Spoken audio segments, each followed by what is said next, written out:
Jake Harper leaned over his drafting table, the glow of his laptop casting sharp shadows across blueprints for a new community center in Seattle. It was 10:47 p.m., and the office was silent except for the hum of the air conditioning and the occasional ping of his phone. At 32, Jake was the kind of architect who poured his soul into his work. Every line he drew was a step toward sustainable homes, a legacy he hoped would outlast him. His colleagues called him relentless, but to Jake, it was just passion. He'd always been the guy who'd fix a neighbor's fence or coach kids at the local shelter soccer camp. That same drive kept him late at the firm, chasing deadlines while the city slept. His wife, Emma, was the spark in his life. At 30, she taught fifth-grade science with a contagious enthusiasm that made kids love learning. They'd been married for 6 years, the kind of couple who hosted backyard barbecues where friends laughed until midnight over her famous tacos and his off-key karaoke. But lately, something had shifted. Emma's laughter felt forced, her eyes darting away when he tried to hold her gaze. Jake chalked it up to his long hours. He'd been swamped, leading a project to design eco-friendly apartments for low-income families. Just a rough patch, he told himself, believing a weekend getaway could fix it. They'd been through slumps before. Every couple had, right? Tonight, though, Jake was in the zone, tweaking a rooftop garden design that could cut energy costs by 15%. His phone buzzed, pulling him from his focus. Expecting a client's feedback or a meme from a coworker, he glanced at the screen. The message was from Emma. Emergency. Meet me here. Now. Below it, an address, a motel in Rainier Valley, a part of Seattle where neon signs flickered over pawn shops and dive bars. No explanation, no follow-up. Just the address, stark and demanding. Jake's stomach twisted. Emma wasn't the type to send cryptic texts. His mind raced. An accident? A stranded friend? A break-in? He grabbed his keys, leaving his laptop open and blueprints scattered. The drive across town was a blur of red lights and half-formed fears. Rainier Valley wasn't a place Emma would go alone, not at this hour. He tried calling her, but it went straight to voicemail. Come on, he muttered, gripping the steering wheel tighter. The city's glow faded as he entered the grittier side of Seattle, where streetlights flickered and shadows clung to corners. The motel, the Starlight Inn, loomed ahead, its sign buzzing faintly, half the letters dark. Jake parked in a nearly empty lot, his pulse hammering. The place looked like it hadn't been renovated since the 80s, peeling paint, cracked pavement, a vibe that screamed trouble. He checked the text again, confirming the room number, 214. His boots crunched on gravel as he crossed to the entrance, ignoring the knot in his chest. The receptionist, a bored guy in his 20s, barely looked up from his phone. Upstairs, second floor, he said, pointing to a stairwell without asking Jake's name. It was as if he'd been expecting him. Each step up the creaky stairs felt heavier, the air thick with a mix of mildew and cigarette smoke. Jake's mind churned through worst-case scenarios. Emma hurt, scared, or worse. He'd always been her protector, the one who'd check the locks at night or drive through a storm to pick her up. But this felt different. The hallway was dim, lit by a single flickering bulb. Room 214's door was slightly ajar, a sliver of light spilling into the corridor. Jake's hand hovered over the handle, his breath shallow. Whatever was behind that door, he knew it wasn't just an emergency. It was a reckoning. He pushed the door open, and the world he knew cracked apart. Emma sat on the edge of a bed, her hands covering her face, shoulders shaking with sobs. Next to her, head bowed like a man awaiting judgment, was Ryan, Jake's younger brother. At 28, Ryan was the charming drifter of the family, a guitarist who played gigs at local bars but never quite settled. The air in the room was suffocating, thick with guilt and unspoken truths. Jake stood frozen, his keys still clutched in his hand, as Emma's eyes met his, red, raw, and desperate. Jake, I'm so sorry, she choked out, standing but not daring to step closer. I didn't know how to tell you. Her voice cracked, each word a struggle. Ryan lifted his head, his face pale, eyes heavy with shame. I messed up, man, he said, barely above a whisper. Jake's gaze darted between them, his brain struggling to process the scene. His wife, his brother, in a motel room. The pieces didn't fit, but the truth was clawing its way to the surface. Emma's hands trembled as she spoke, words tumbling out. It started as nothing, just talking. I was lonely, Jake. You were always working, and I needed someone. She gestured toward Ryan, who wouldn't meet Jake's eyes. He listened. It wasn't supposed to happen like this. Jake's chest tightened, each word slicing deeper. Talking? Listening? The excuses felt hollow, a flimsy cover for something uglier. He wanted to shout, to demand answers, but his voice caught in his throat. Then Emma's voice dropped, barely audible. There's more. I am pregnant. The room spun. Jake's knees buckled, but he stayed upright, gripping the doorframe. I don't know who the father is, she admitted, tears streaming down her cheeks. Ryan's head snapped up, his expression a mix of shock and dread. Jake's world, the one built on barbecues and blueprints, crumbled in that moment. He wasn't just facing betrayal. He was staring at a truth that could unravel everything he'd ever known. Jake stood in the doorway of room 214, the starlight in stale air pressing against his chest. Emma's confession, her pregnancy, the uncertainty of the father, hung like a guillotine. His wife's tear-streaked face and his brother Ryan's bowed head burned into his vision, each second stretching into eternity. Jake's keys bit into his palm, grounding him as his mind scrambled to make sense of the betrayal. Emma took a shaky step forward, her hands outstretched. Jake, please, let me explain, she pleaded, her voice raw. He held up a hand, silencing her. Explain what? His tone was low, sharp, cutting through her sobs. You and my brother? Here? The words tasted like venom. Emma flinched, wrapping her arms around herself. Ryan finally looked up, his eyes bloodshot. It wasn't planned, Jake, he said, voice barely steady. We were just talking at first. About you, about her feeling alone. I didn't mean for it to go this far. Jake's jaw clenched. Talking. The word felt like a lie, a flimsy excuse for the motel room, the secrecy, the child. Emma's voice broke through again, desperate. You were gone, Jake. Always at the office, buried in your designs. I tried to tell you I was drowning, but you didn't hear me. Her words stung, each one a jab at his work, his sacrifices. He'd been building a future for them, sustainable homes, a legacy to make her proud. But now, her loneliness was his fault? He shook his head, refusing to let her twist it. So you ran to Ryan? He asked, his gaze flicking to his brother, who shrank under the weight of it. Ryan stood, hands raised like he could ward off the guilt. I'm not proud of it, man. I was there for her, and it spiraled. I am sorry. Sorry. The word was hollow, useless. Jake's pulse thundered, his mind flashing to summers when he and Ryan were kids, racing bikes through Seattle's suburbs, sharing secrets. That brother was gone, replaced by this stranger who'd crossed a line Jake couldn't forgive. Emma's next words hit harder. The pregnancy, it happened during a rough patch. I was trying to fix things with you, too, Jake. I swear. He froze. Fix things. His voice rose, cracking with disbelief. By sleeping with my brother? Emma's sobs grew louder, but Jake's anger drowned them out. He stepped into the room, the door swinging shut behind him. When did it start? He demanded. Emma hesitated, glancing at Ryan, who nodded weakly. 3 months ago, she admitted. We met at his gig at the Crocodile. I just needed someone to talk to. It wasn't supposed to be more. Jake's stomach churned. 3 months. While he was designing community centers, they were sneaking around, betraying him. Ryan spoke up, his voice shaky but earnest. We didn't plan it, Jake. It was a mistake, a weak moment. We both felt trapped after it started. Trapped? Jake's hands balled into fists. He wanted to believe they'd stumbled into this, but the motel room, the secrecy, told a different story. He turned to Emma. And the baby?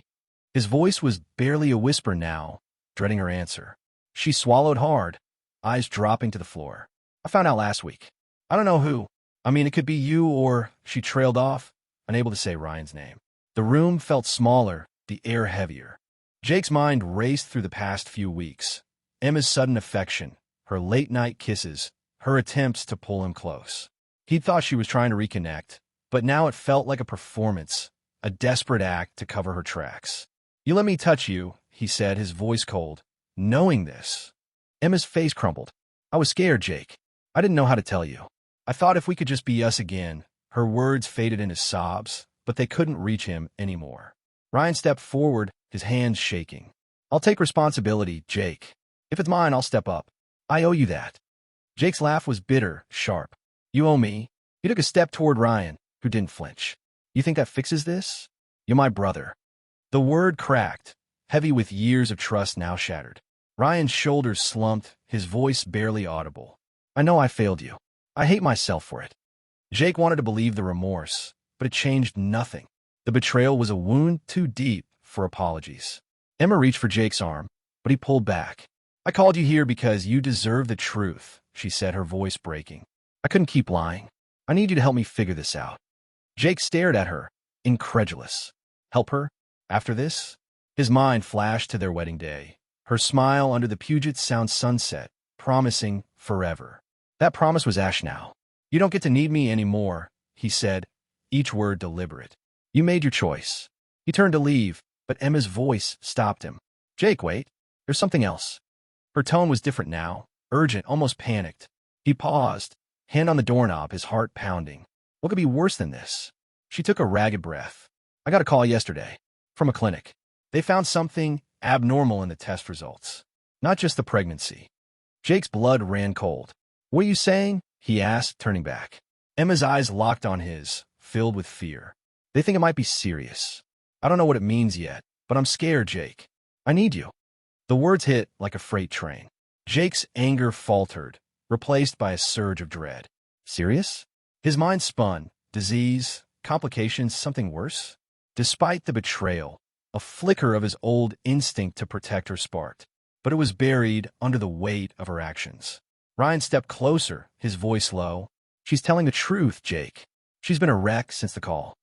Jake's gaze darted between them, searching for a lie, but all he saw was fear and guilt. He didn't know what to feel, rage, pity, or something he couldn't name.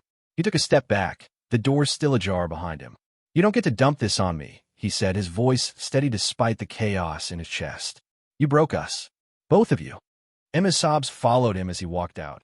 Ryan's silence louder than any plea.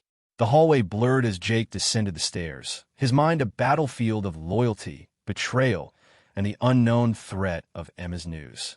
He didn't know what came next, but one thing was clear. The life he'd known was over, and whatever lay ahead would demand every ounce of his strength. Jake's boots echoed on the starlight in his rickety stairs as he descended, Emma's sobs fading behind him. The weight of her words, her pregnancy, the unknown father, the clinic's ominous call, pressed against his chest, but he kept moving. The betrayal by his wife and brother burned hotter than her plea for help. Outside, the Seattle night was damp, the motel's neon sign buzzing like a warning. Jake slid into his car, gripping the steering wheel, his knuckles white. He wanted to scream, to break something, but instead he sat still, staring at the dashboard, replaying the scene in room 214. His phone buzzed, Emma's name on the screen. He ignored it, letting it ring out. The second call came from Ryan. Jake's thumb hovered over decline, but anger surged, and he answered. What? He snapped. Ryan's voice was shaky, barely audible over the hum of the motel's lot. Jake, don't leave like this. She's falling apart. The clinic thing, it's real. She needs you. Jake's laugh was cold, sharp. Needs me? You two made it clear I'm not needed. He hung up, tossing the phone onto the passenger seat. The urge to drive back and confront them clawed at him, but he started the engine instead, peeling out of the lot. The city blurred past, Rainier Valley's gritty streets giving way to Seattle's brighter core. Jake's mind churned. Emma's confession about the pregnancy was bad enough, but the abnormal test results added a new layer of dread. Was a health scare? A complication with the baby? Part of him, the part that still remembered their vows, wanted to turn back, to demand answers. But the image of Ryan's guilty face, Emma's trembling excuses, stopped him. They'd built this mess. Why should he clean it up? He pulled into his office parking lot, the only place he could think to go. The firm's glass doors reflected his silhouette as he entered, dropping his keys on his desk. The blueprints for the community center sat untouched, a reminder of the life he'd been building. He sank into his chair, staring at the ceiling. Sleep was impossible. His phone buzzed again, another text from Emma. Please, Jake. I'm scared. Come back. He deleted it, but her words about the clinic lingered, gnawing at him. What if she was sick? What if the baby was in danger? He hated that he still cared, even now. A knock at the office door jolted him. It was past midnight. No one should be here. He opened it to find Ryan, his face pale, hands shoved in his pockets. "What the hell are you doing here?" Jake growled, stepping forward, fists clenched. Ryan didn't back down. "I followed you. We need to talk." Jake's instinct was to swing, to unleash the rage boiling inside him. He grabbed Ryan's jacket, shoving him against the wall. "Talk. You slept with my wife." His voice shook, the words raw. Ryan didn't resist, his eyes locked on Jake's, filled with something beyond remorse, defeat. "I'm not fighting you," Ryan said, his voice low. "Hit me if it helps. I deserve it." Jake's grip tightened, his arm trembling. He saw it then, Ryan's surrender, his need for punishment to ease his guilt. It was pathetic, infuriating. Jake wanted to make him feel the pain he carried, but he saw his brother's eyes, the same ones that had looked up to him as kids. He released Ryan, letting him slump against the wall. "You're not worth it," Jake said, stepping back, his breath ragged. Ryan straightened, rubbing his neck. "Emma's at the motel, losing it. The clinic called about a blood test. Something's off. She won't tell me everything, but she's terrified. She needs you, Jake, not me." Jake's chest tightened. He wanted to walk away, to let them drown in their mess, but the mention of the clinic stopped him. "What's wrong with her?" he asked, hating the concern in his voice. Ryan shook his head. "She wouldn't say. Just kept saying she needs you to fix this." Jake turned away, pacing the office. "Fix this? After everything?" His mind flashed to Emma's smile at their wedding, the way she'd dance in their kitchen to bad pop songs. That woman felt like a stranger now. "She made her choice," he said, more to himself than Ryan. But Ryan pressed on. "She's not asking for forgiveness. She's asking for help. If you walk away now, you'll regret it." Jake spun around, glaring. "Regret? You don't get to talk about regret." Ryan nodded, backing toward the door. "I know I'm the last person you want to hear, but she's still your wife." Alone again, Jake's thoughts spiraled. He didn't owe Emma anything, not after this. But the clinic's call haunted him. He grabbed his phone, pulling up the motel's address. Against every instinct, he drove back, the city's lights streaking past like accusations. At the Starlight Inn, he climbed the stairs again, his heart pounding. Room 214's door was still ajar. Emma sat on the bed, clutching her phone, her eyes red and hollow. She stood when she saw him, relief mixing with fear. "You came back," she whispered. "Don't," Jake said, his voice firm. "Tell me about the clinic." Emma's hands shook as she spoke. "They found something in my blood work. High markers, could be nothing, could be cancer. They want more tests tomorrow." Her voice broke. "I didn't know how to tell you, not with everything else." Jake's stomach dropped. "Cancer?" The word hit like a punch, stirring memories of his mother's battle years ago. He wanted to stay cold, to hold on to his anger, but her fear was real, palpable. He crossed his arms, keeping distance. "Why am I here, Emma? You've got Ryan." She shook her head, tears falling. "Ryan's not you. I know I broke us, but you're the only one I trust." Jake's resolve wavered, but he held firm. "You don't get to lean on me anymore." He turned to leave, but her voice stopped him. "If it's bad, Jake, I don't know how to face it alone." He paused, his hand on the door, torn between the man who loved her and the man she'd betrayed. The truth was clear. Whatever he chose next would break something inside him forever. Jake stood in the doorway of room 214, the starlight in its dim light casting long shadows. Emma's words, possible cancer, her plea for help, hung in the air, but they couldn't erase the sting of her betrayal with Ryan. His chest ached with a mix of anger and unwanted concern. He wanted to walk away, to let her face the mess she'd made, but the echo of cancer tethered him to the spot. He crossed his arms, keeping his distance. "You don't get to need me now," he said, his voice steady but sharp. "Not after this." Emma sank onto the bed, her hands trembling as she clutched her phone. "I know I don't deserve you, Jake," she whispered, "but I'm scared. I don't know how to do this alone." Her vulnerability clawed at him, stirring memories of late-night talks, her laughter filling their home. But those memories were tainted now, overshadowed by her and Ryan's secret meetings. Jake shook his head. "You're not alone. You've got him." He jerked his chin toward the empty space where Ryan had stood earlier, now gone, likely unable to face the wreckage. She looked up, eyes red. "Ryan's not enough. He's as lost as I am." Jake's jaw tightened. He didn't want to hear her excuses, didn't want to feel the pull of her fear. He turned, stepping into the hallway, the door clicking shut behind him.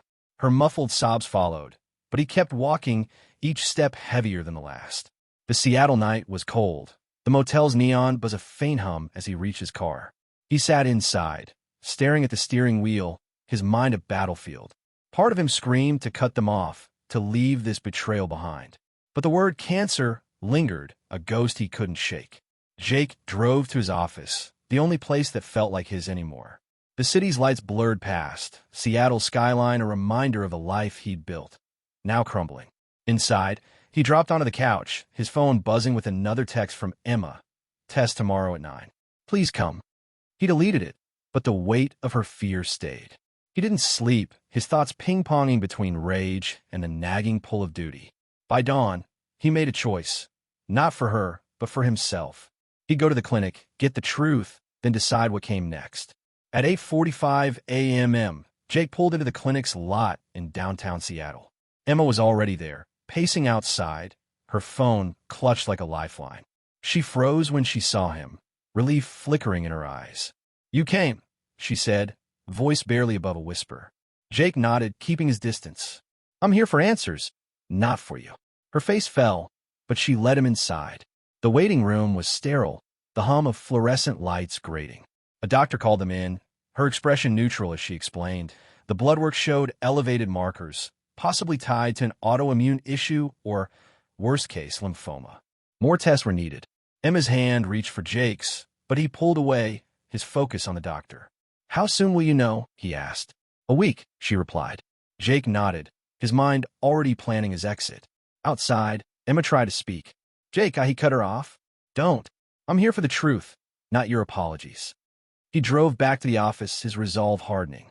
That afternoon, he called his lawyer, Sarah, a no-nonsense woman he'd worked with on business contracts. "I want a divorce," he said, his voice flat. "Make it fast." Sarah didn't pry, just outlined the process. Washington's no-fault laws meant it could be done in 90 days if uncontested. Jake hung up, already mapping his next steps. He contacted a real estate agent to list their house, then reached out to his firm's partners to sell his share. He wasn't just leaving Emma. He was dismantling the life that tied him to her and Ryan. Days later, Emma texted again, saying she and Ryan had arranged a prenatal paternity test, safe for the baby.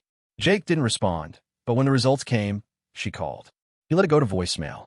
Her message was shaky. "It's Ryan's. I'm so sorry, Jake." He deleted it, unsurprised. He'd known, deep down, the child wasn't his. The confirmation was just a nail in the coffin of their marriage. He blocked her number, then Ryan's, severing the last threads of contact. The betrayal had carved a hollow space in him, but he refused to let it define him. Emma and Ryan, meanwhile, unraveled. The paternity test, meant to clarify, only deepened their guilt. Ryan offered to support Emma, but she pushed him away, unable to look at him without seeing the wreckage of their choices. They didn't speak after the results, each grappling with their own shame. Emma moved in with a friend, her pregnancy a constant reminder of her mistakes. Ryan drifted back to his gigs, his music hollow, his charm gone. Their bond, built on stolen moments, crumbled under the weight of reality. Jake, meanwhile, finalized his plans. He sold the house, the closing swift and impersonal.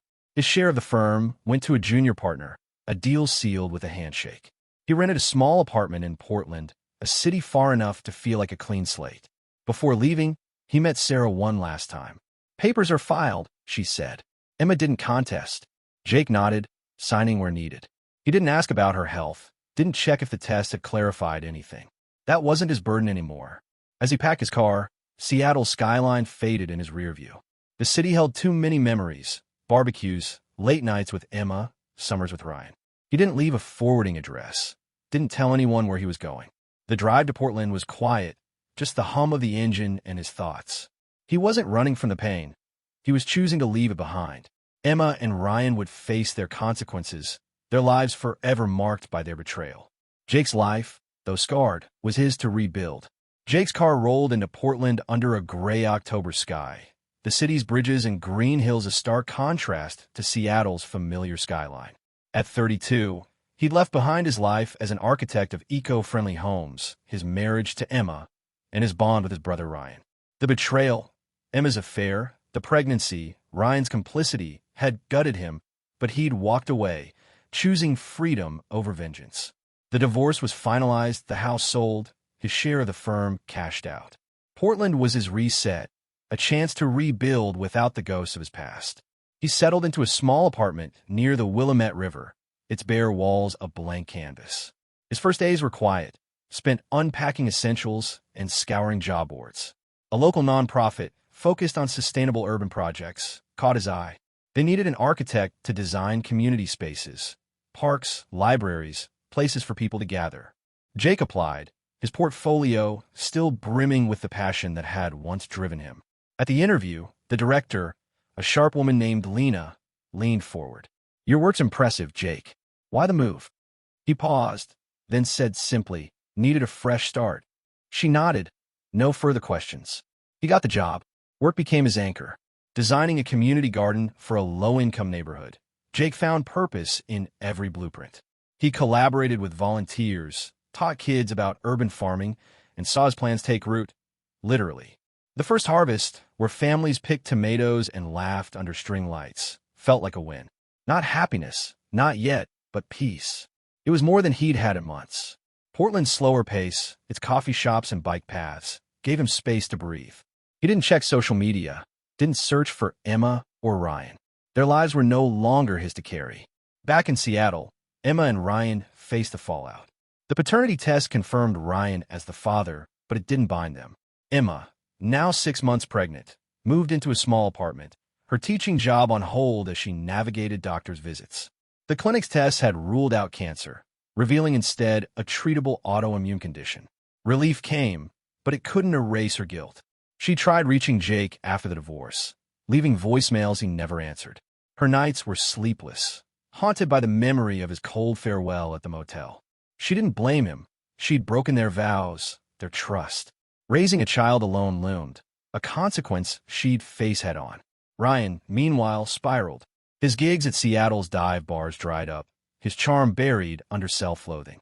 He betrayed his brother, the one person who'd always had his back.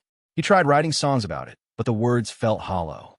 He called Emma once, offering support, but she was distant, her voice clipped. "We did enough damage, Ryan," she said.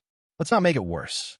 He stopped trying, retreating to a friend's couch, his guitar gathering dust. The child, due in spring, was his responsibility, but he didn't know how to step up, not when his own shame weighed so heavy. Jake heard about the baby through a mutual friend who texted, assuming he'd want to know. He didn't respond. The news stirred no anger, only a dull ache. He'd already mourned the life he thought he'd have. In Portland, he built new routines, morning runs along the river, sketching designs at a local cafe, volunteering at a shelter. One evening, at a community center opening he'd designed, a teacher thanked him. "This place changes lives," she said, gesturing to kids playing in the new courtyard. Jake nodded, a faint smile breaking through. It was enough. Months passed. Jake's work gained traction, his designs featured in a local paper. He didn't chase fame, but the recognition felt good, like proof he was more than his scars.